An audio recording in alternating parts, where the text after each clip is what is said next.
everyone, how you doing?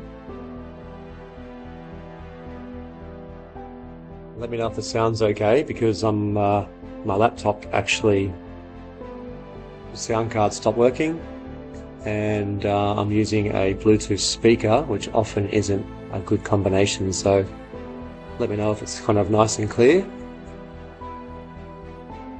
Okay, cool. Clear enough. Great. How is everyone?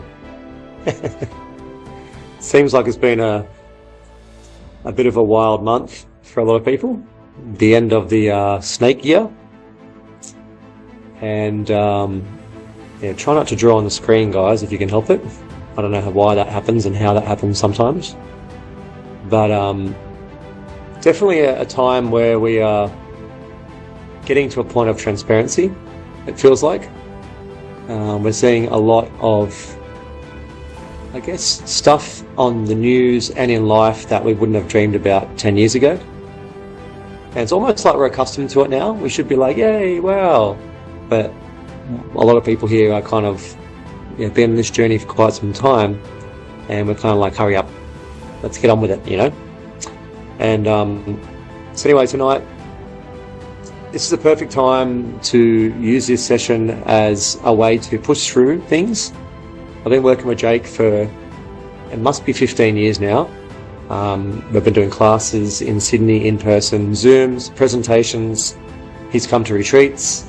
Always been doing these things for free, you know, and I know what people charge online for stuff like this. So he's a real warrior and really wants to help people.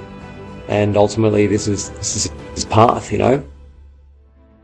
On the dot connector, I connect people together and bring people into things that I think are of value, whether it be a product or a podcast or health information. And this is something that I've been doing with Jake for a long time, you know. And it's definitely something that every time we do these classes, the testimonials after and the way people feel and the shifts they have in their life, it's profound. It's absolutely profound. And we're not taking any medicine, we're not using anything else, we're accessing our own energy and basically charging up the batteries, and also clearing some unwanted cords, connections, entities, thought forms that are actually hampering us. And I think, as you all know, the last bunch of years has been like this strange time where things have really shifted in a way where it's almost like, what are we living in here? What is this reality? You know, what is actually going on? And it feels like we've moved into more of an esoteric realm, and also a realm where there is more interface with the non-physical, but also magic. So it's a little bit like what you focus on, you create. We know that, but it's happening very fast now. And I'm sure you guys have noticed it in your everyday lives, that you're thinking about things or you're doing things, and it happens very quickly. If you guys want to type in the chat, you can too, and just agree or put anything in there. Have you guys been noticing that it's like everything's on fast forward at the moment, and years feel like 4 months, and it's like, oh, that must have been 2 years ago, and it's like, well, no, that was 6 years ago. It's like this 5-year period we've been through, we kind of skipped through it in some weird way. I don't know how and why. Like, I'm not a psychic, I'm more of a feeler. I'm more of a person that I feel things and I can feel, but I don't see. But yeah, for the last year at least, I've been feeling different forces, different energies. The moons have been super intense for so many people. The solar flares that are happening. There's been supermoons all the time. And it's like, I don't remember 10 years ago when I was driving trucks going, oh my God, this full moon is destroying me. So we're becoming more sensitive. Our bodies are upgrading. We are essentially blocked if we don't keep moving with the dimensional frequency bands upwards. So basically the lessons are going to get tougher and tougher and tougher if we're not doing this work. So the key to this work is actually creating more space, I guess you could say, for the energy to flow in and flow out, so we can keep up with this evolutionary process which is happening on Earth. Now, as you'll be well aware, there is 2 timelines panning out. There's the synthetic timeline, and it's the transhumanist agenda. It's the technology It's the nanotechnology, the artificial intelligence, and this separation from nature and separation from source, separation from God, from love, from family, traditions, morals, culture, into this robotic style lacking of empathy reality where we're dialed into screens, dopamine hits, indoor living, artificial lights, and not connected to nature. And then the other side is obviously the organic human being, where we have people doing home births, lotus births on the organic food as much as possible, detoxing, breath work, and all these practices which help us stay balanced. So yeah, it's very obvious now. There is really two realities playing out, and what we want to do with this presentation, information, to inspire you to continue with this work, because it is difficult. Well, it is, but it isn't. It's actually very, very easy if you can commit to it and be consistent. So it's actually the easiest work in the world, because you can do it at home by yourself in the comfort of your warm armchair and your air conditioning or your heater in front of the fire in your bed. So you can really fight at the comfort of your own home, but you have to sit there in silence. And the message I'm getting for myself lately has been, sit down, shut up and be quiet. It's like go inwards. You've been outwards for too long. Your energy's been leaking out for too long, and it's time to bring it in. So thank you so much, Jake, for doing these things. I know this is like your life work, and it only resonates with a small amount of people because of the work is so profound.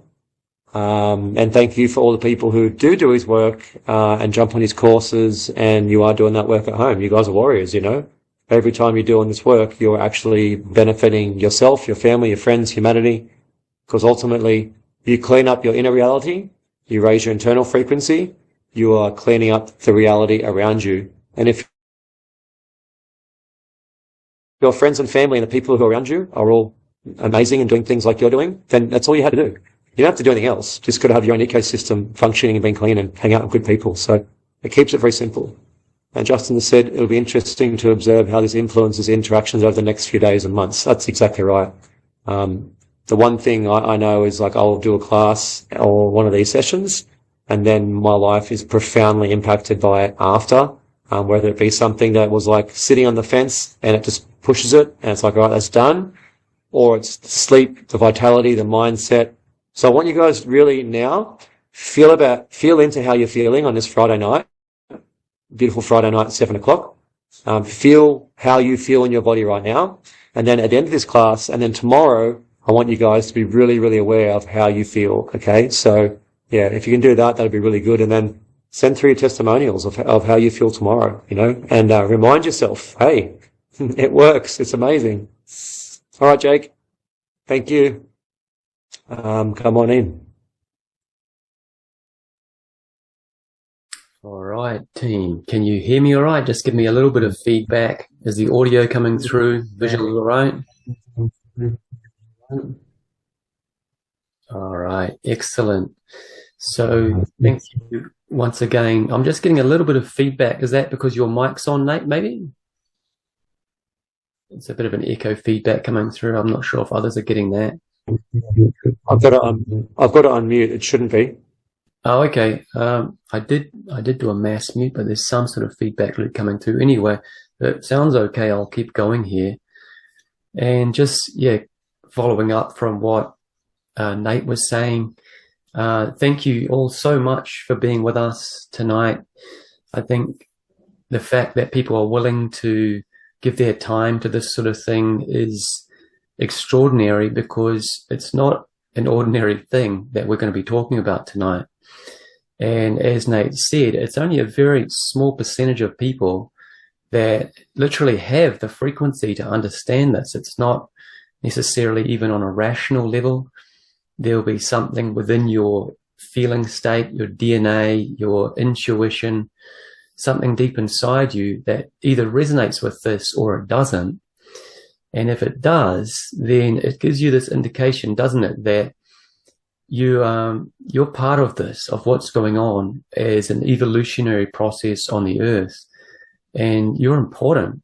Otherwise, you wouldn't be here with us. So it brings emotion to my heart as I say that, in gratitude that you're all here with me, because it's difficult doing this work when you're aware that it is of such significance and importance, and yet barely anyone is paying attention to it.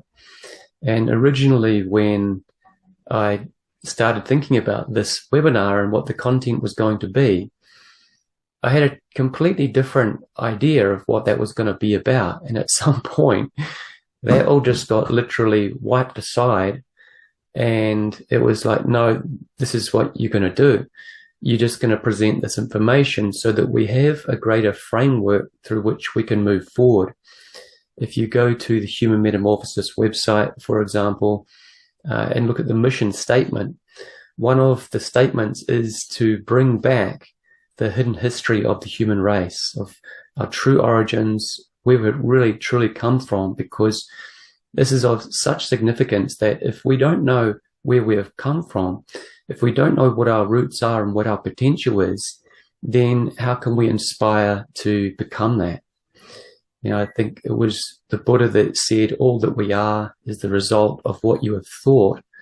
And that is an incredibly profound concept to contemplate on, because it means that whatever thoughts come into our mind, that's the possibility for your life, isn't it? And so you can see within that idea, then there would be a very powerful agenda by those that would seek to control other people, to prevent people from becoming aware of certain things relating to their potential.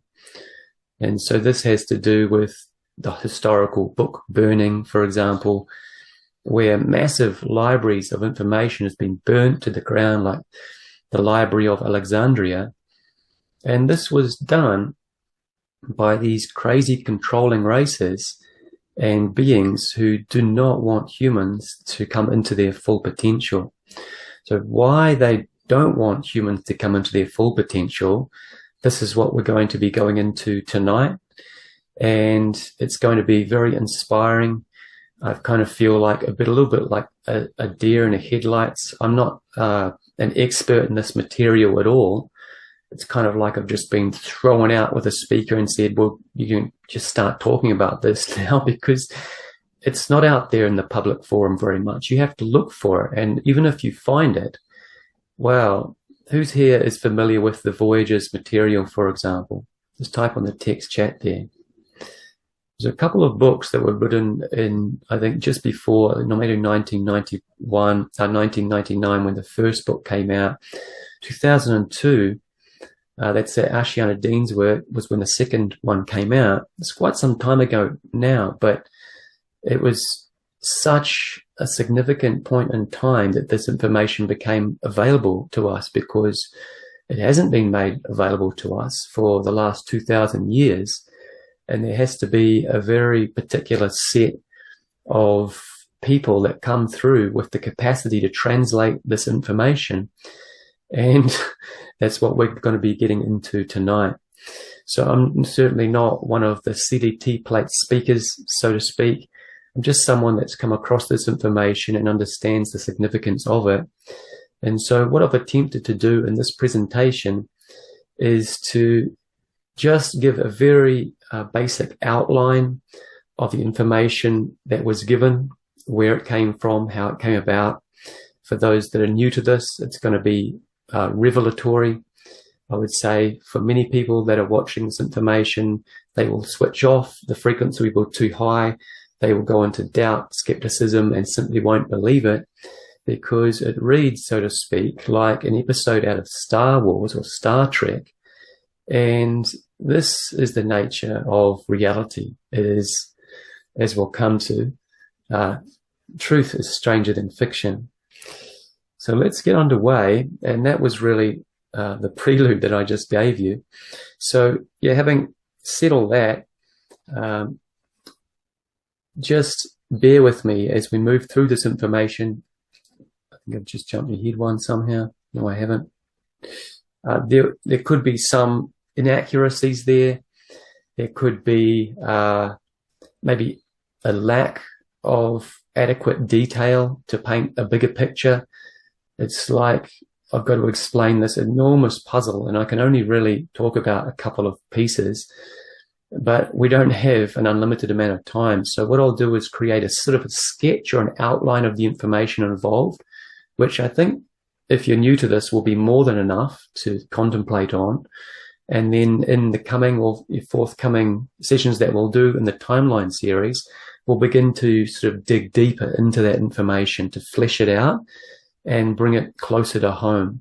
But what I'm going to detail tonight is about the hidden history, the history of the humanity that was prior to what our history books tell us. All right. But before we go underway, what we'll do in customary tradition is to do a little bit of energy work. So what I'll do now is I'll shut down the camera so it's not going to distract anyone. And we'll move on with just the audio from this point of view.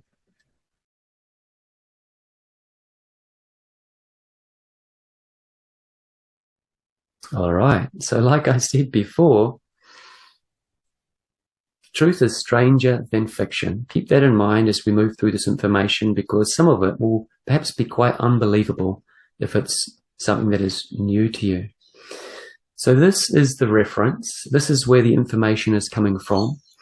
It's the Voyager's books, volume 1 and 2. And these were brought through by Ashiana Dean. And I won't detail a lot about her life at this point, but she was contacted from a very young age by a group of beings known as the priests of that's the priests of light. In other words, already we're getting a bit woo-woo. It's only been a couple of minutes. But there are beings on this earth that have existed for thousands, even millions of years, that have overcome mortal limitations, and they are essentially guardians of the planet. And they assure that certain information remains available to the surface, even though dark forces attempt to stomp on it, get rid of it, and destroy it, hence the book burning. It is restored to the surface planet population periodically to ensure that things remain on track. This is one of these transmissions. And if you look at the information, for example, in the Hindu tradition, which is Sanatana Dharma, eternal religion or eternal truth, a lot of this information that they have about the distant past has actually been this information brought through in different time periods. So Ashiana Dean was trained, even from a very young age, by the priests of light, the priests of to translate the information that come from these books. And these books are literal, verbatim translations into word form of something that are called the CDT plates of the Emerald Covenant. And these are roughly what these appear like. They are crystalline alloy discs that were given to the human populations so that we can maintain this knowledge. They were given by advanced races, and they were made at a different star system. They are not native to the planet. The alloy and crystal involved is from a different star system. And CDT is Cloister Dura plates, Cloister Dura plates, which correlates with the first, second, and third harmonic universes, which we'll get to shortly. They are translations of both the entire history, and this ties with the concept of the Akashic records, doesn't it? And also future records of the Earth. So it's incredible technology that is already kind of unbelievable, really, isn't it, in terms of what we understand to be the possibility is. But she was trained by the priests of Earth from a young age, and she held these crystalline alloy discs in her hands. She's physically held them before. And they also act as a key for the Universal Templar or Stargates. I'm sure many people have seen the movie Stargate with MacGyver in it.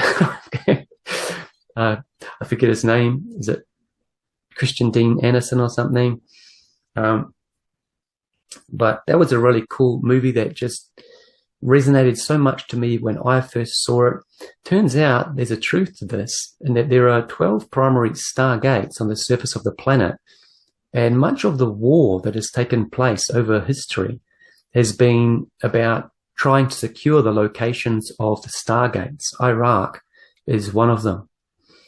And so she was trained to remotely access these CDT plates, in other words, psychically connect to them and download the information. And that is what she has presented in this material, the voyages, that are also available if anyone wants to be courageous enough to look into that. Now, I'm going to begin to move through a little faster. As I said, I apologize in advance if there are some inaccuracies or it feels like I haven't been detailed enough. We're going to go through, well, 950 billion years of evolution of this universe in a short space of time. So I hope you've got some popcorn and perhaps even put on your seatbelt, because we're going to move pretty quick here. So just coming back to the first presentation, I'm going to do a quick recap of Universal Creation 101. And once again, as a prelude, I'll say it's not my intention to prove anything to anyone. I'm not interested in doing that. Either you're interested and you want to learn this point of view, or you can sit with your skepticism and shake your head and cross your arms and disbelieve. It's up to you. I'm just going to give you information, how it's been presented as the Voyager's material. And I'm actually going to tie this together with a yogic perspective as well, to sort of braid that with perhaps a more relatable contemporary example that people may have heard of before. So the concept is, the way that the universe came into manifestation is there was an original consciousness. And this was actually called the Unisci in the CDT plate translations. It's known as Source, of course, classically as God, so to speak. In the Hindu tradition, it's known as the Purusha. In the ancient tradition of Samkhya, that is the philosophy that goes with yoga. And so this being that is beyond all material form, beyond all energetic phenomena, imagine your own awareness in deep space with absolutely nothing around you forever. I don't know if that is, we're assuming here, but that's what I kind of think of it. This consciousness contemplated upon its own capacity and ability to experience itself. And as it did that, it gave rise to this concept called energy, which is known as prakriti in the yogic tradition. And what was first manifest was these primal or primordial vibrations in the form of sound. So in the yogic tradition, this is known as Om. This is why people are doing Oms in yoga classes, because they're wanting to connect with that primordial sound. And interestingly enough, who here has heard of this biblical concept of you were made in the Creator's image? I'm sure that's quite a familiar sort of idea that's floating out around there. So let's just sort of put that into practice here. And I'll try and, keep up with the text as much as I can, but probably won't be able to. But if you just do this with me as an experiment, take a big breath in, open your mouth up nice and wide, and start making a sound. Ah. Now, as you do that, just slowly and gradually close off your mouth until your lips are sealed. Ah.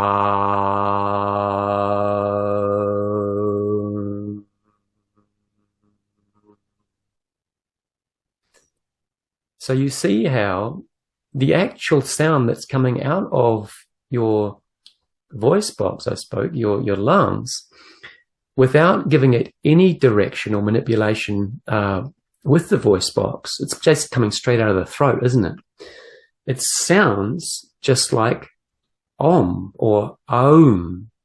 So you see where this Om or Om, A-U-M, comes from, this original sound, all right? So this original sound gave rise, as it was merged, intertwined with consciousness, inseparably intertwined, to what in the yogic tradition is called buddhi, or intelligent energy. So it's energy that is responding directly to your intentions, your thoughts, etc. Notice how that is exactly what your body does. It immediately responds to your intentions, thoughts, impressions, etc. Even if you have the slightest perception of danger, you'll notice that your heart starts to go up, your breathing elevates, doesn't it? Say you have a slight perception of awkwardness or embarrassment in a social situation, doesn't the face typically go red and flushed with blood? So the energy is responding to our perception, isn't it? And that is an important concept to keep in mind always, but particularly as we move through this material. So according to the Colontic science, this intelligent energy moved outwardly, primordially, to create initially the primal sound fields, as it were, and then progressively moved through fields of light, starting with the primal light fields.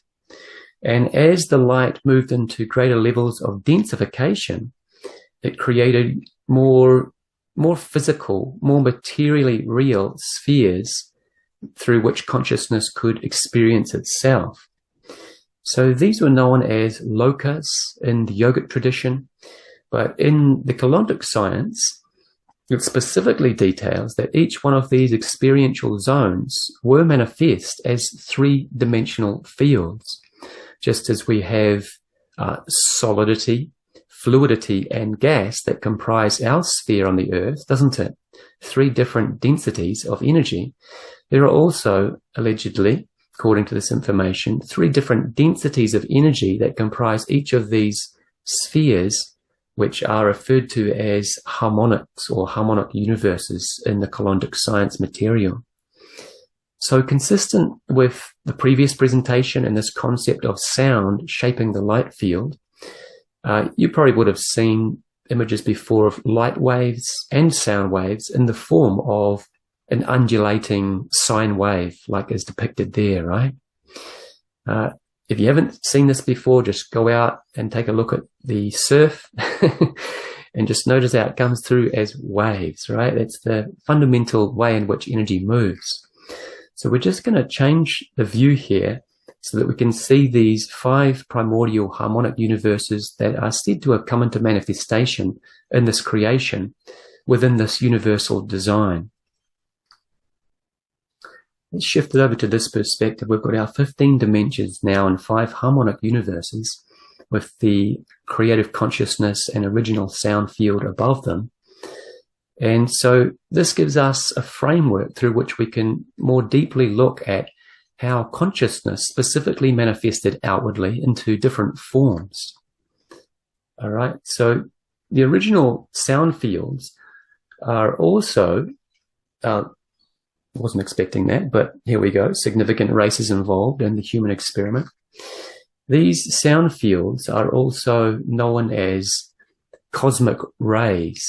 So fundamentally, we have the first ray, which is the blue ray of divine will, the golden ray, which is often associated with the golden light of divine mind, and then the violet ray, which is often associated with divine love, the power of transmutation. If you think of concepts of mercy and forgiveness, even though someone might have done something, so to speak, wrong to you, if you are able to forgive that, to just put that aside and not treat them poorly as a result of that, then you can see that is an act of love, and it is an act of transmutation, because what you're doing is that you're taking a negative feeling, a negative impression that from a rational standpoint might seem valid, and you're just simply deciding to just turn that into a positive, aren't you?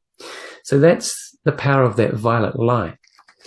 So the first beings that were manifest according to the CDT plate translations in this primordial light field, not the light field, the primordial sound field, were these flame body beings. And don't ask me to explain how it is that they're flames, but they are flames. They are rays emanating from cosmic sound, and they classify them as flame beings. So the first that was created was known as the Grandayanas, which were these electrical blue first ray emanations of divine will. So these ones ensure that creation takes place according to the Creator. The second ray was manifest into what are known as Vachayanas. It sort of, it goes with this concept of divine mind, isn't it? Kind of watching the entire universe. But this is cosmic knowledge. There is absolutely all knowledge contained within this mind, the mind of God, so to speak. So these entities contain that awareness. And the third was the Ramyanas, that manifested as the violet flame, that is the capacity to draw whatever it is that takes place within creation back into the original source. That can't be the easiest thing to do, right? So that's the gold ray entities. That's the violet ray entities called the Ramyanas. And they reside as pure fields of awareness reverberating within the primal sound field. So just think about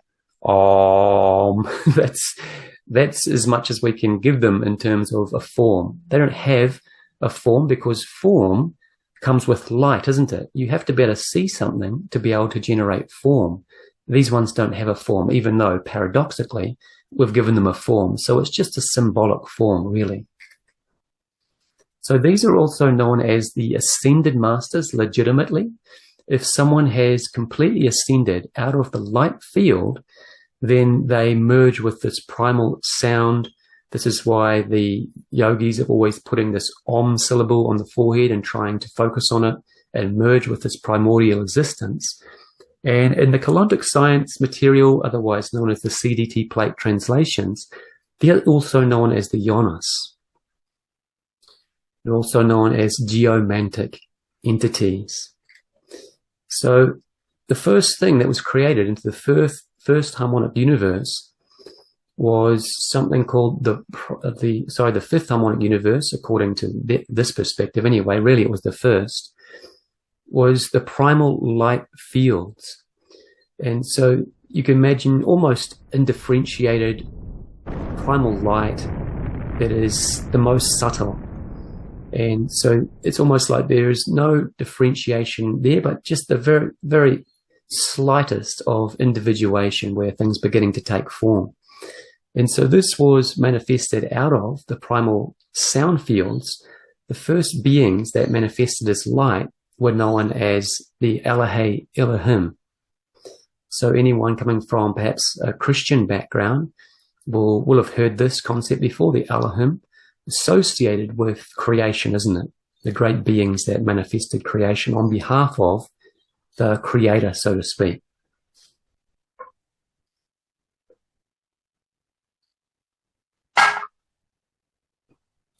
And I'm just trying to keep up my hydration here because the voice will get overloaded. But these are said to be eternal beings. In the yogic tradition, there's a concept called Mula Prakriti. It's like it's unmanifest energy. And even though creation is absorbed back into the source, which is called Pralaya in the yogic tradition, this sort of latent potential remains eternally there. It's also kind of known as Divine Mother, which is also the creative aspect that really brings things into motion.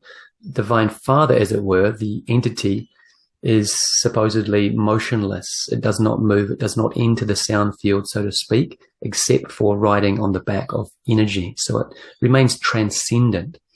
But the Divine Mother, as it were, is associated with energy, Shakti, and this is the most primordial existence of it in the form of light. And so the second entities created at this level were an emanation of that second ray, of course. They were known as the Seraphim. These also have sort of angelic overtones, don't they? Pure beings of cosmic light that are really creator gods. They have the capacity to bring universes into manifestation, stellar light systems, celestial dust clouds, nebula. It's through their will that this is being created. The third gestalt consciousness within this collective, known as the Brahmarama. and they were a direct manifestation coming out of that violet flame extending into light, right? So these are also known as the Universal Trinity. They're known as Solar Rishi, and they're also known as the Founders Races. They are creator gods that give rise to the rest of this creation, at least according to the quantum science material. So just to give you an indication that this is not entirely abstract, it's associated with Lyra, which is a star system that's visible to us. And so this is said to be where these entities were first manifest into. There is this beautiful ring nebula that's visible from the Earth. And as we move through this information, of course, there'll be some people that have been watching YouTube and they have thoughts and beliefs about flat Earth and so forth. I'm not going to attempt to debate on that. Believe what you want. I'm just going to present the information and you can take it in however you like, okay? If you do feel challenged, if you do start to feel a little bit anxious, well, pay attention to that, you know, because there could be an element of cognitive dissonance arising, and keep your mind open to the possibility that there's more to learn here. Don't remain trapped in one belief system. Keep taking on more and keep expanding. So that is Lyra, otherwise known as the cradle of Lyra. And the first planet the entities were birthed into from these creator beings called the Universal Trinity, they seeded a race on the planet Aramatena in the Lyra constellation. And this race was known as the Anuhasi. So as we move through these races, it's going to be quite interesting, particularly for people that have not really thought about this too much. You're going to see how it is that we have these different various animals within the planet, and they appear like this, right? We have cats. And so as we'll come to later in the story, is each one of these created beings or higher dimensional entities, they typically place what is called monitors on the planet so that they can have a direct insight into what's going on planet Earth with the humans, i.e. cats, right? So who here owns a cat, and who here has noticed that the cat is often kind of looking vaguely off into the atmosphere somewhere or into the house, and it's like it's seeing something that you're not able to see. All right, so some of these beings, they have different capacities and they are beyond human in their abilities. So that's the Anuhasi, and they are avatar beings or Christos founding races. And that was actually the first race that was projected out of the eternal gestalt of the primal light fields. The Anuhasi was the original spoken language in this universe. It was the first language that came into audible transmission in terms of you can hear it. Prior to that, it's all just psychic, direct thought transmission. So who's familiar with James Gilliland, for example? Because I'll just start to tie in some of the connections here that are a bit more perhaps familiar or available to the planet. But he runs, he's got a ranch called Isede Ranch, enlightened contact with extraterrestrial intelligence. And his whole thing is his connection with these leonine beings, the Anuhasi, we have to assume, right? And so that's just one aspect. As we move forward here, I'm going to touch on various things that are relatable, because the value in this Voyager's material, CDT plates translations, is that we have this fragmented past. And there's a lot of kind of confusing, mysterious elements about our history that really don't make a lot of sense.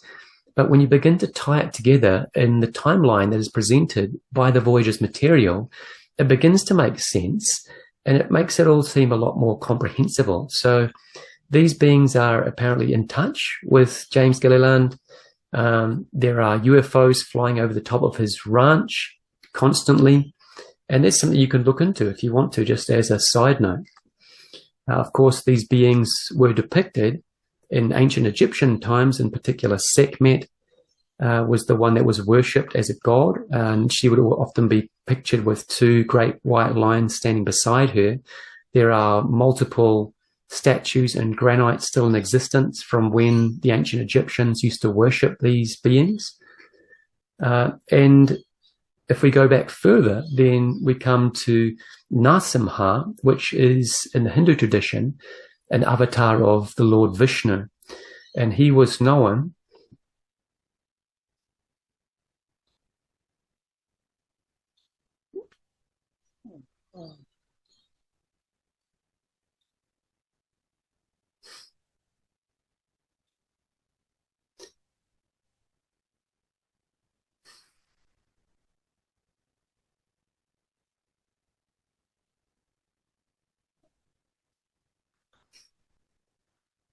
so he was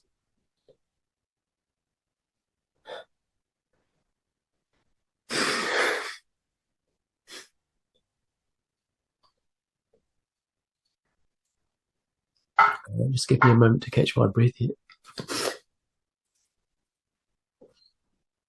Excuse me. So often when I begin to talk about these levels of entities, they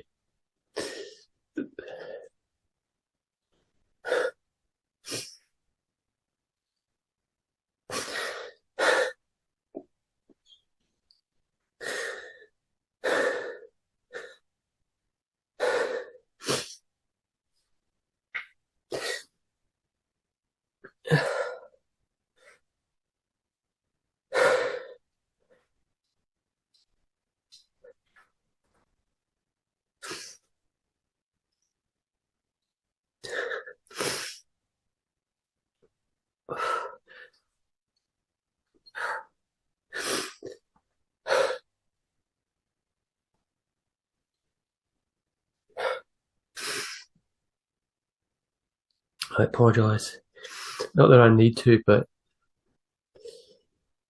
I'm just trying to catch my breath and gather myself here. But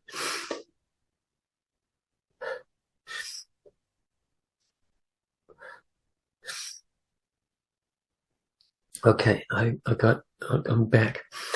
So these beings, it's incredibly overwhelming when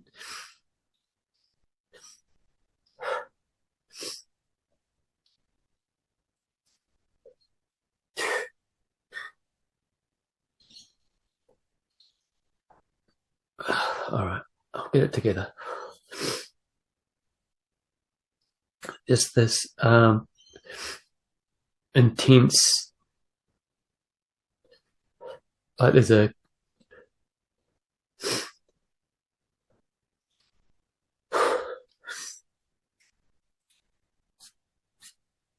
give me a break, please.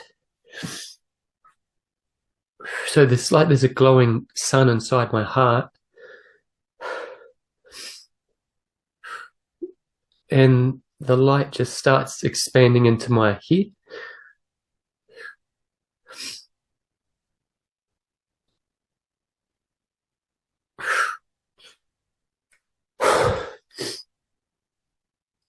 And I just have difficulty communicating. But so Narasimha is one of the incarnations of Lord Vishnu. And just as a side note, so Lord Vishnu in the Hindu tradition is the preserver aspect. There's three great aspects of the one entity. And one is the creative aspect, Brahma. In other words, creation comes into manifestation. Another aspect is, well, once you have a creation, think of it in terms of on a mini level. All right, you get a house. Well, you have to maintain it, don't you? Otherwise, it's going to go to shit. So Lord Vishnu represents the aspect of the creator that maintains creation. And the reason that I get, I suppose, this particular connection is because this work that I'm drawn to do is this work of maintaining. We're bringing through these teachings, we're maintaining and preserving it, aren't we? So I suppose that's what creates this additional connection. But there's recently been a movie that comes out, And sorry, before I go into that, Lord Shiva, of course, is associated with the dissolution, the pralaya, creation as being dissolved, coming back into the source or from whence it came.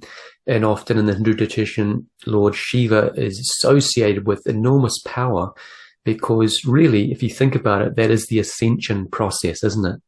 You are dematerializing yourself back out of physicality and material manifestation back in through the subtle light fields that we were just observing, and ultimately back to the source that is known, at least by the Shivites, as Shiva. But there's a movie that recently come out, Narsimha. I haven't seen it yet, but it's about this incarnation where, you know, stuff goes to shit on planet Earth, and Narsimha incarnates as an avatar and just sorts it out.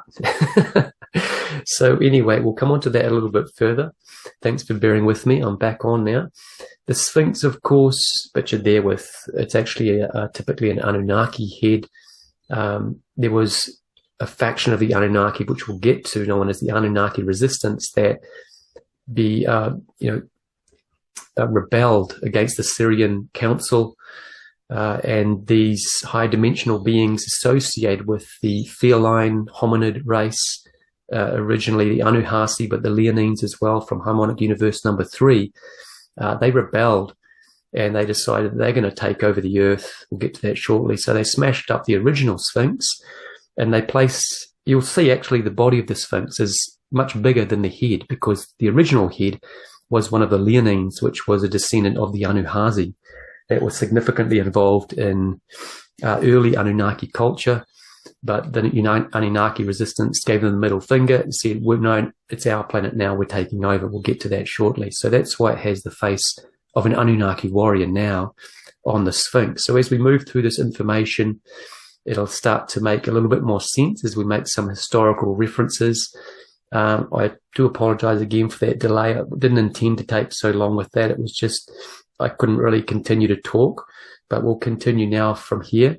So the second race that was projected from that primal light field, you might have seen in contemporary times, there's a lot of talk about blue avians, but these original race were known as the Ceres, and they were projected out of the primal light fields into the fourth harmonic universe, and they were seeded onto, now if you look over to the side, we're still within the Lyran constellation, but the planet Vega, which is obviously, you know, not even really a material planet. It's a liquid light planet in the fourth harmonic universe.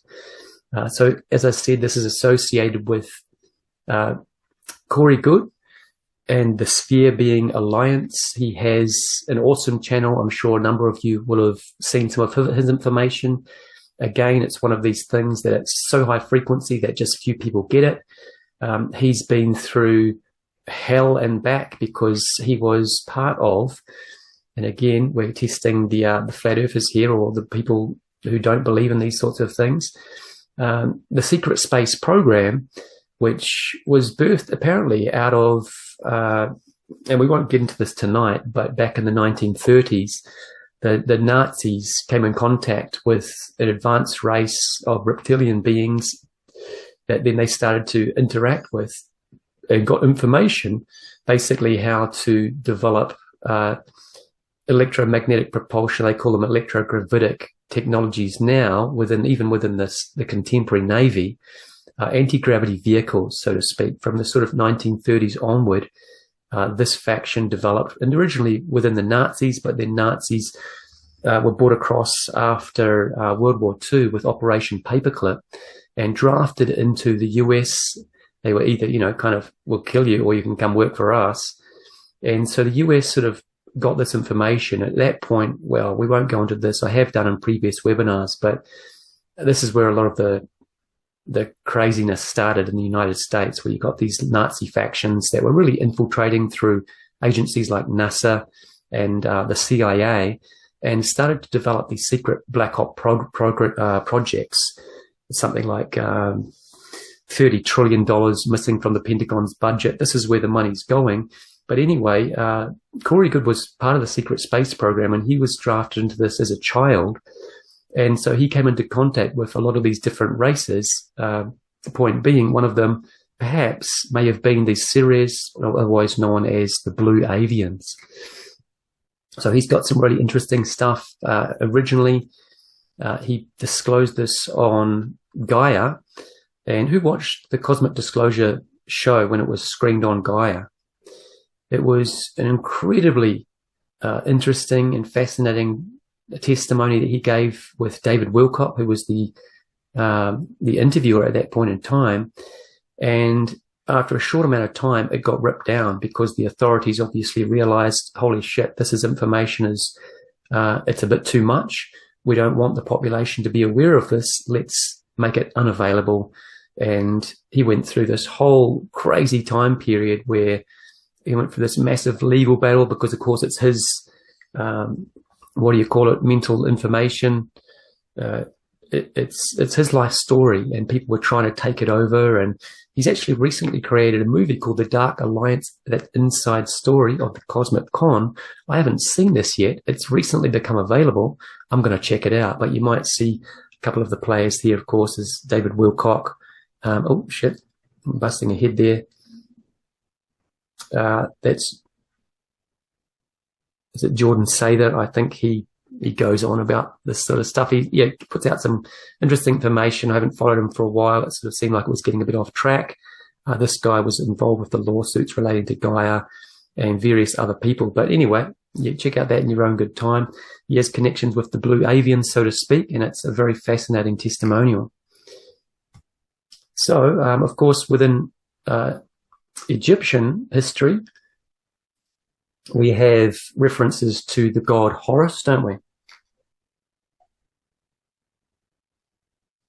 So these are physical manifestations in diorite and granite statues, evidence that we've had contact with, obviously, bird-like beings in the past.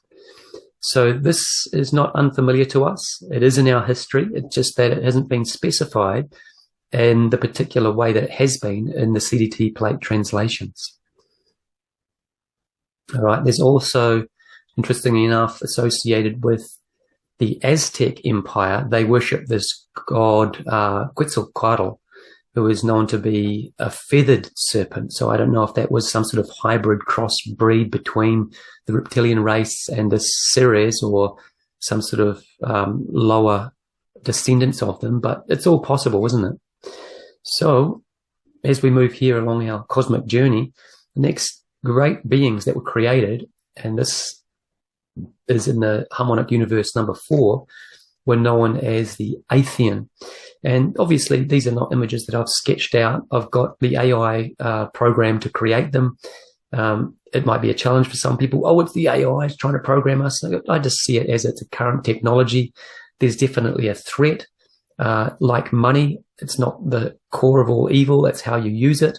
At the moment, AI is a technology that can be used either for good or for evil, so to speak. That's an interpretation.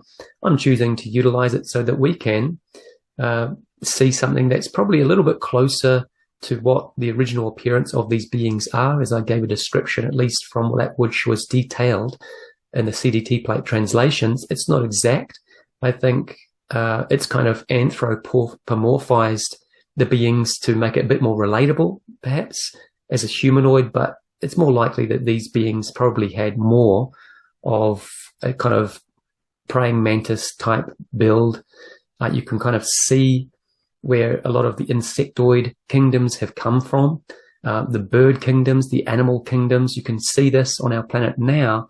And through this information, we come to understand that there was an original source where these sorts of beings came from. You know, they didn't just sort of turn up. I know there's going to be some diehard Darwinists out there that'll say, oh no, they're just a fish crawled out of the sea after it got zapped originally by a lightning bolt in the pond, and then sort of became these sort of 4-legged animals and moved on from there, and eventually stood up. Again, welcome to your beliefs, but it seems a little bit silly to me. Although that narrative has been kind of, I suppose, interwoven with the deeper truth to make it quite difficult, quite obscure to work out what has really happened. And that is why the importance of this information coming out, isn't it? Because as we can see, the intentions of the authorities is to keep us in the dark in that regard. So another guardian race that came out of this location, by the way, they were on Vega as well, the Athean, upright praying mantis, kind of luminescent beings, highly intelligent. And the next beings, oh, don't they look cute? But again, just kind of symbolic indication of these types of entities. But the point being is that they are cetacean type beings. They are the creator gods that give rise to the animals in the oceans, the dolphins, the whales, and so to speak. And any fallen derivation will be like a digression of their genetics. But the original creator gods that give rise to this kind of existence, life forms, were known as the Inu, according to CDT plate translations. All right, so we also have, interestingly enough, coming back to the Hindu references here, this reference of Matsya. This, again, it was, I've got to mention Vishnu. I hope I'm not going to be taken out for a while again, but there's this story in Hindu legend how in one of these great floods that took place in the distant past, the land masses were washed aside. Manu, the original creator of the human lineage that is known as Manu, it was that genetic seed. This is probably also associated with this concept of Adam, or the Adami Kadmon, the original genetic code. There's lots of different kind of words associated with that, which we'll get to shortly. But during one of the great cataclysms in the Hindu tradition, the Lord Vishnu, the preserver, incarnated as a fish or a cetacean type being and sort of led these important entities, Manu and the 7 Sapta Rishis, the great sages, to safety, whilst the rest of the planet was engulfed in waves. Interestingly enough, it's there in the history, isn't it? So here we go. This one might test out a few people. This was another race that was manifested into this time field, the 4th harmonic universe. And of course, they're familiar to us as the Pegasi, right? And although this has been associated with myth and legend, so to speak, it kind of makes sense, doesn't it? Once again, that these concepts were not just something that were dreamed up. They came from somewhere. So here's Perseus in ancient times with his Pegasus. And I'm sure some of you have seen the movie The Clash of the Titans, or The Wrath of the Titans, whichever one it is, where he gets on this Pegasus and fights the ancient Greek gods and demons and so forth. So these ancient legends that are in our history, they have a basis in truth that is sort of echoed throughout time. And it's just that it becomes a little less abstract and mysterious when we kind of start to pin them down to particular entities. So once again, we have another creator level being, and these were known as the Yoni. And, this sort of might indicate to us how there could be this confusion with apes and so forth and humans. Oh, okay. Well, perhaps this is like a monitor for the Yoni that are on the planets, the apes, just as the cats are for the Anuhasi, birds are for the Ceres, the insect kingdom for the Athean, the cetaceans for the Yoni and so forth. I didn't see any flying horses yet, but maybe that was just a little bit too beyond our current acceptability. But within the historical time frame, there are references to not just monkeys who live about being monkeys, but intelligent ape-like creatures. Particularly, again, we have to go to Hindu mythology because it's the Sanatana Dharma, it's the ancient translations of the CDT plate translations as it came through the rishis back in historical times where they didn't really have the ability to create books and so forth, so they would pass it on verbally. And so you can see here's an image with, that's Rama and perhaps Lakshmana. This is from the Ramayana, which is one of the great Hindu epics. It's about 25,000 shlokas, i.e. sort of small paragraphs, a very large story about an incarnation of Lord Vishnu called Rama. But in the Ramayana, he has great friends with Hanuman, who is revered in the Hindu culture for having these superhuman abilities, in the Ramayana.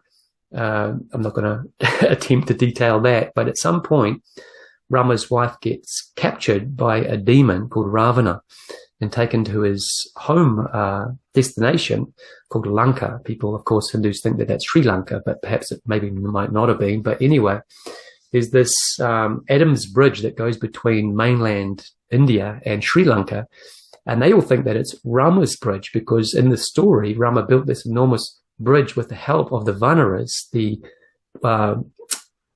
monkey-like people, of which Hanuman was one, to get over to Lanka and rescue his wife, Sita.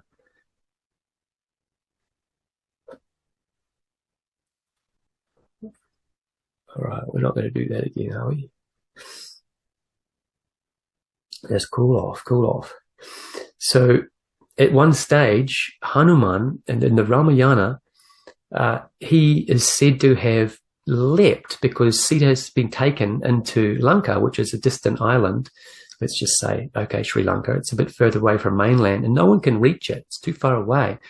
But Hanuman is said to have leapt from mainland India all the way to Lanka.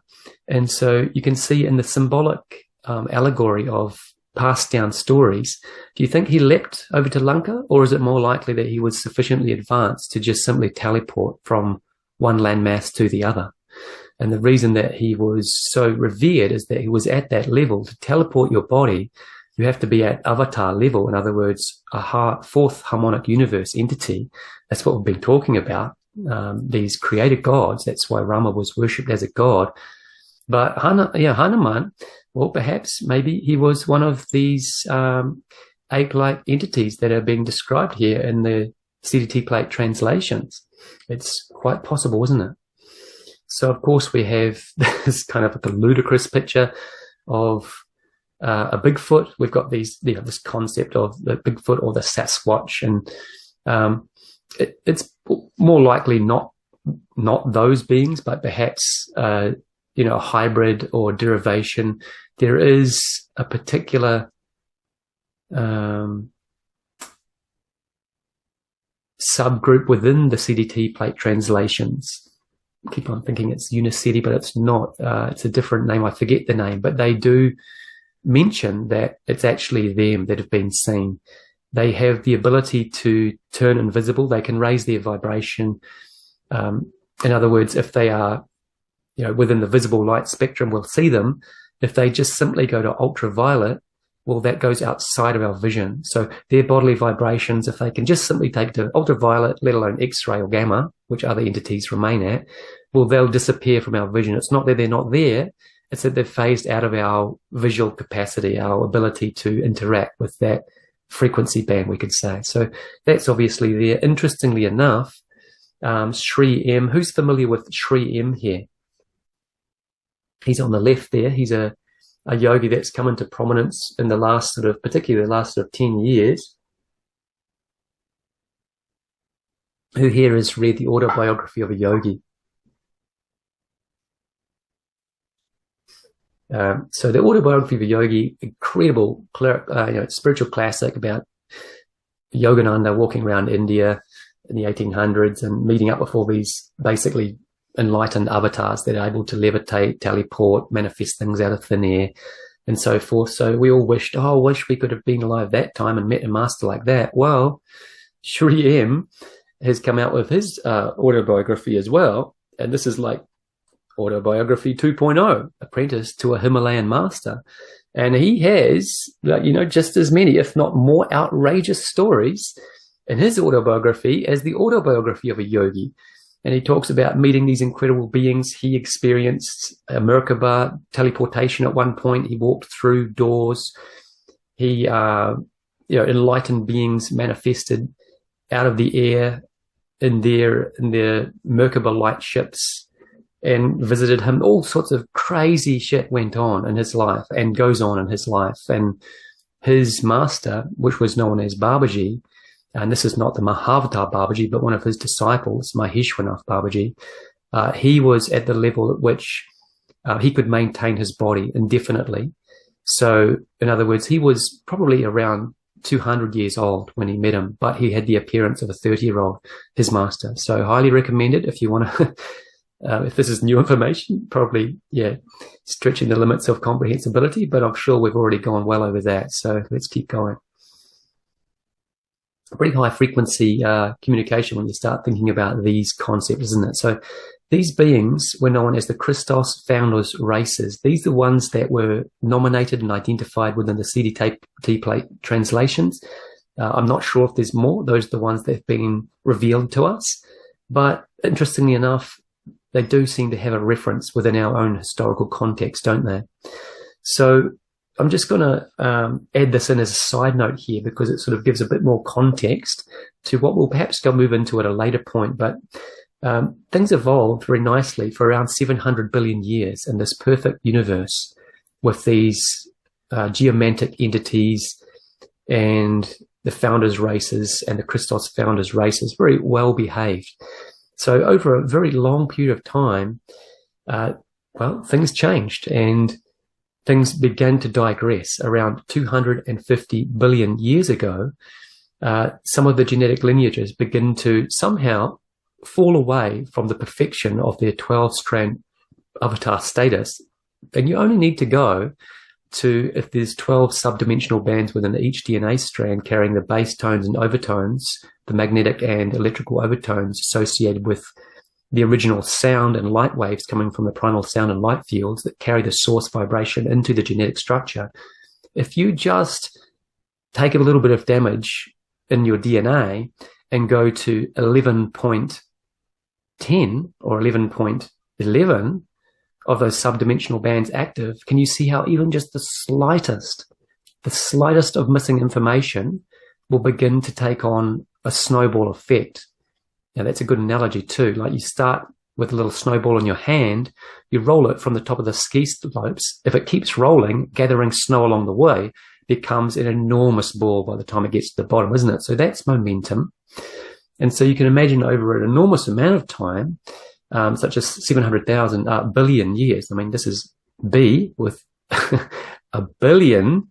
This is a crazy amount of time. Eventually, you can see how things would degrade. So 250 billion years ago, things had digressed to a point where there had been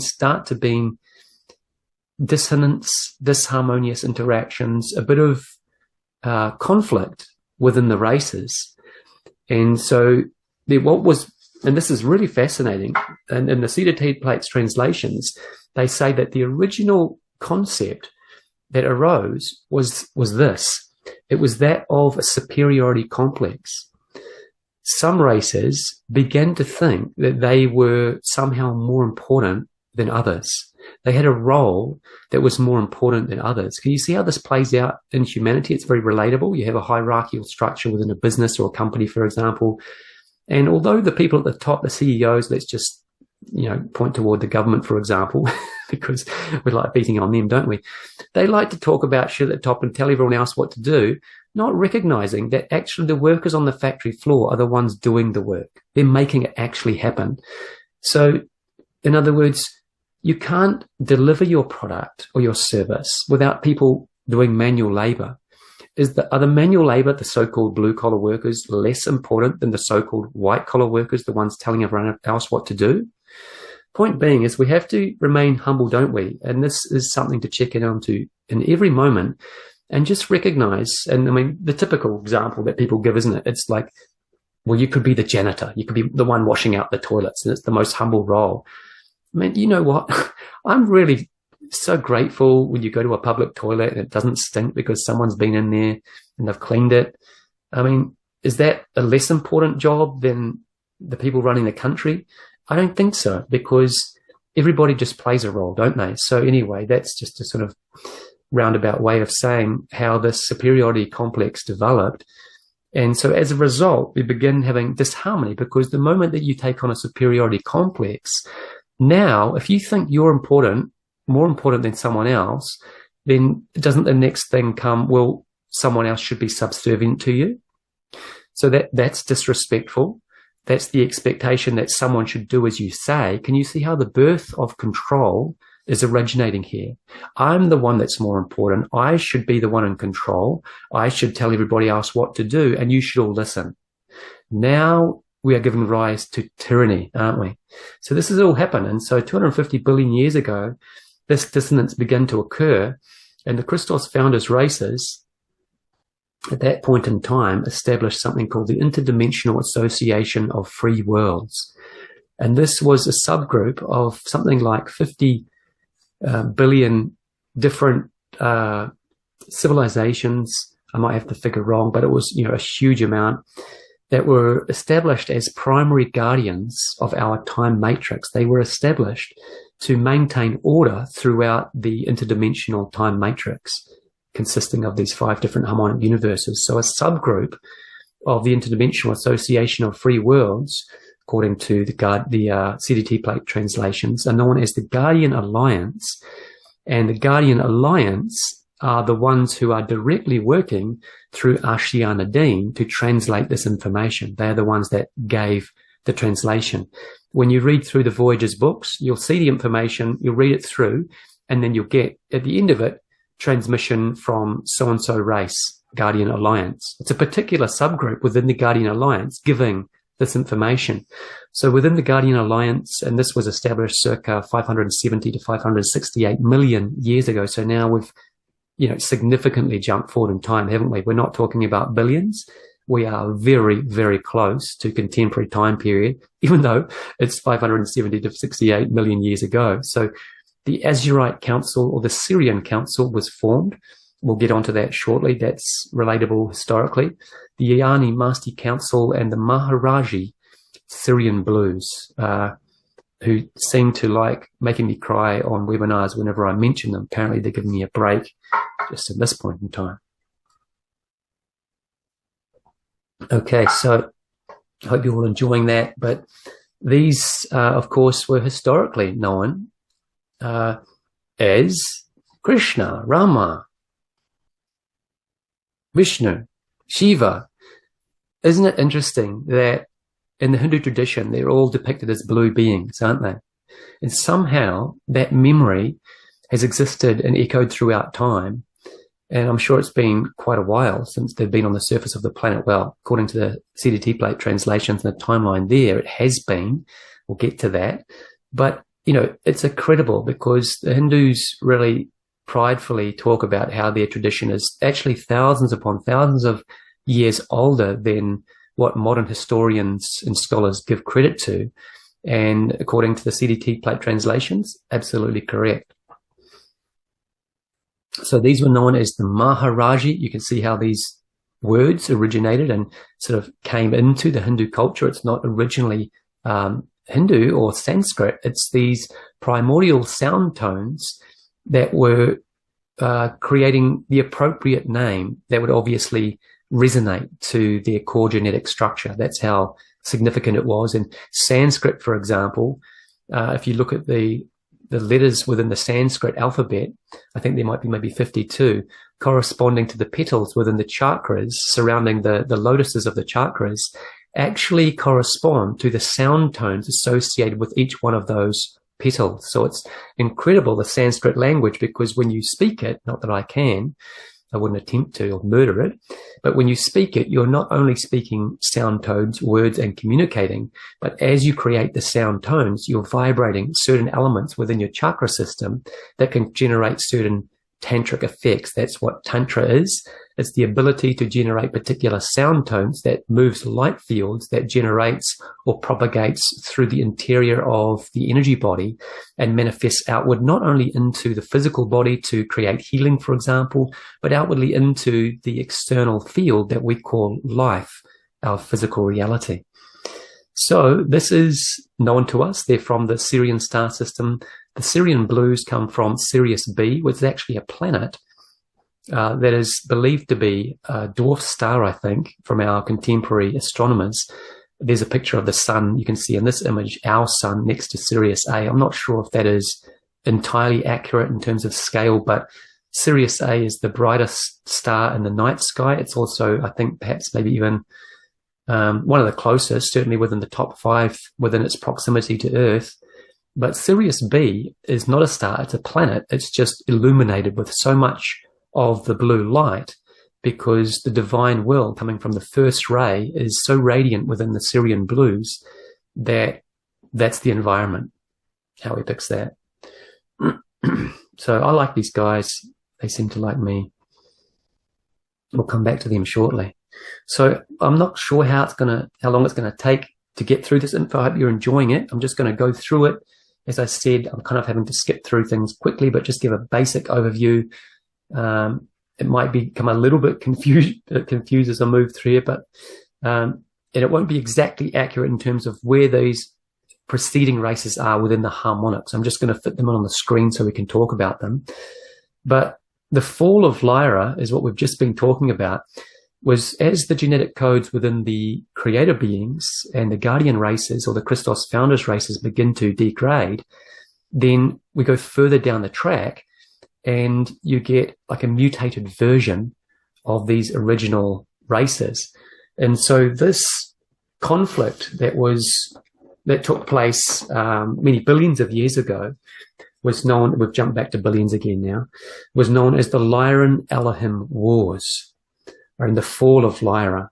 And so this was the original story that we've kind of had echoed through our history of the fall of creation and of man, which we will get to a bit more specifically shortly. So this original race called the Anunnaki became a digressive version called the Anu. And again, I don't know if this is entirely accurate, but they're like an aquatic feline hominid. So, it kind of looks like one to me. In other words, they can move through the air, they can move through the water, they're extremely powerful, they can move through basically any density. They're equipped to do that. And these Christos founders races at this point thought, shit, we better do something about this. We are going to need to create another guardian race to oversee the universal Templar, i.e. the interdimensional stargates that move up the dimensional scale. I won't go into that. I have in previous presentations, and perhaps in future ones we'll look more into this, but there are things known as universal stargates through which consciousness you have to go through to get into the different harmonic universes. You must pass through the universal stargate. It's like a, thou shalt not pass location to prevent fallen races from infiltrating these higher harmonics. This is how you keep the higher harmonics pure. It's that you cannot move through the stargate unless your DNA is coded to it. You cannot code to the stargate unless your DNA activates to it. You cannot activate to that level of dimensional frequency without embodying the consciousness associated with that. See how it's a fail-safe? So in other words, you cannot move up into the fifth harmonic universe up here, the primal light field, dimensions 13, 14, and 15, without first moving through the pure white ray of the 12th dimension, which is going to annihilate any remaining darkness within your being. Safeguard. So anyway, because these falling races were beginning to digress and starting to create chaos, they thought, we better do something about this. We're going to combine our genetics and make a perfect manifestation of a guardian race that can look over the universal planetary and planetary Templar, the Stargate system, and give order to creation. Just get this. Just get how significant this is. So this race was known as the just dramatic pause there. The Turanusium, the original 12-strand human avatar prototype. We were not born out of swamp slime, evolved through fish, crocodiles, upright, all fours, pigs, and monkeys. The original human prototype was this, that came into materialization through the will of these creator beings, the Turanusium race, the original 12-strand avatar race. That is where we come from. That's going to be a bit of a stone in the pond of the narrative of humans and monkeys, and that's you're just good for nothing, you're useless eaters, you might as well just feeding on our corporations' crap and continue to die. That's the way they want us to go, isn't it? But as people come to realize, no, this is your potential.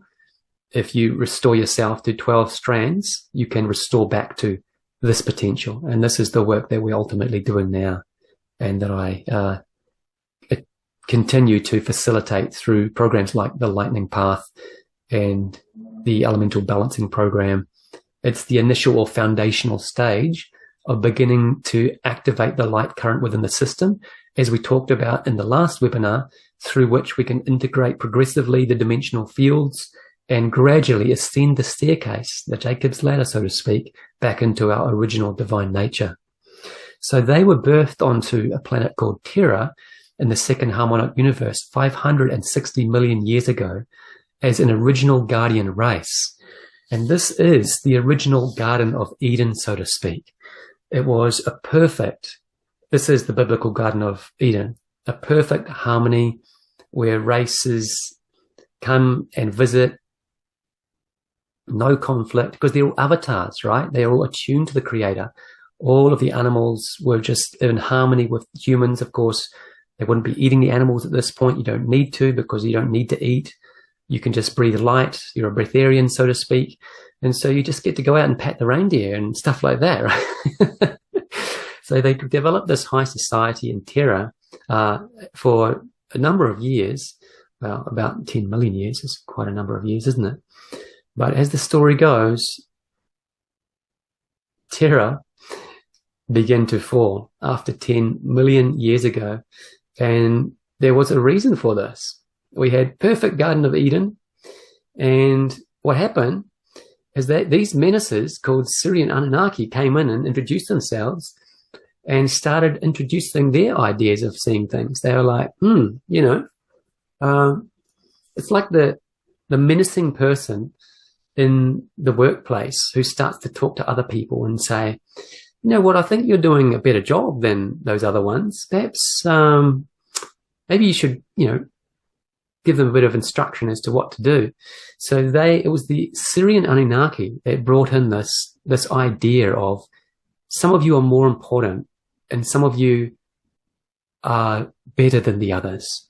Therefore, you should take leadership positions. So back in Terra, and this is how it works, I think, in the Earth societies, is that you don't have kings, you don't have rulers, you have councils. You might have a council of 12. There might be a high priest that represents if there is a disparity within the vote of the both. There's 6 females and 6 males on the council. If there is uncertainty, then you get one extra person to say, okay, well, it's going to go this way. That's probably the fairest way that can happen. But they brought in this idea of, I suppose, that what led to become more of a dictatorship, because as soon as you've got this idea of, I know better, I should be in charge, well, it's going to go toward a king, isn't it? It's going to go toward an emperor. It's going to keep going until you've got, no, I'm in charge of everything. That is the epitome of the tyrant. So the Syrian Anunnaki came and introduced these ideas, patriarchal slant of ideas, and they begin to just degrade the paradigms. So we're back at all that we are is the result of what we have thought. We're back at Buddha again, aren't we? Because as soon as you introduce an idea of elitism, now you've got inequality. It's no longer an egalitarian society, equality, everyone even equal, respect for all. It's now starting to become a bit segregated. You see how the seeds of conflict and war are being planted here. And so the Syrian Anunnaki started to essentially taint the perfect harmony of the race of the Turanusium that was seeded onto the planet on Terra in 560 million years ago. And at 550 million years, then shit started to heat up. They begin to interfere further, push certain paradigms, and they established an elite subset of the temple priests within Terra called the Templar Solar Initiates. And the Templar Solar Initiates were power-hungry beings. And this is the nature of politicians, isn't it? We just want to get more and more power and have more and more control. It's this sort of mindset. But at that stage, we weren't just dealing with, electrical transformers and nuclear power. they had the capacity to directly interface with the Earth's planetary core and draw up power through the Earth's grids. And so, what could go wrong? We'll just do it a bit more, shall we? So these power-hungry people decided to just continue to build up more and more and more power, because they wanted to obviously be, a cut above the rest. If I have more power, everybody will have to kneel before me. And as a result, the Templar solar initiates overloaded the central vertical light beam coming up from the Earth core into the crystal generators within the temple, and lost control over the great crystal generators, resulting in an enormous, super nuclear scale explosion that emanated from the central pyramid. And this shockwaved out into the entire energetic structure of the planet of Terra in the second harmonic universe. As a result of this fragmenting, the light and fragmented particle base of planet Terra was sucked into a nearby star, drawn into a black hole. And this gives you an insight as to how matter, energy, and so forth moves from one harmonic universe to the next. There are black hole, white hole vortices at the center of every sun. And that is how energy moves from one harmonic to the rest. So, for example, there are, I think Nassim Haramein has a video on YouTube where he's showing, and NASA probably doesn't want these to be seen, but there's been telescopes that have seen great starships moving through the sunspots in our sun, and it looks like they're just going straight into the sun. But it's actually, the sun is more like it's an electrical entity. There's a concept out there called the electrical universe. I'm sure that the flat earthers will really love this, because I'll probably side with them on this, that it's actually electrical. And it's like a Tesla ball, where, have those Tesla balls have that central core in the middle, and there's electrical beams that radiate out to the surface. Apparently the sun is like that. And there is a core within the sun where there's a stargate. This stargate is the black hole, white hole vertice through which you can travel into different harmonic universes, different stellar systems around this universe, and so forth. And so the way that you get through it is through the sunspot. That's the opening, which represents the electrical volt that's coming out from the core of the Tesla ball.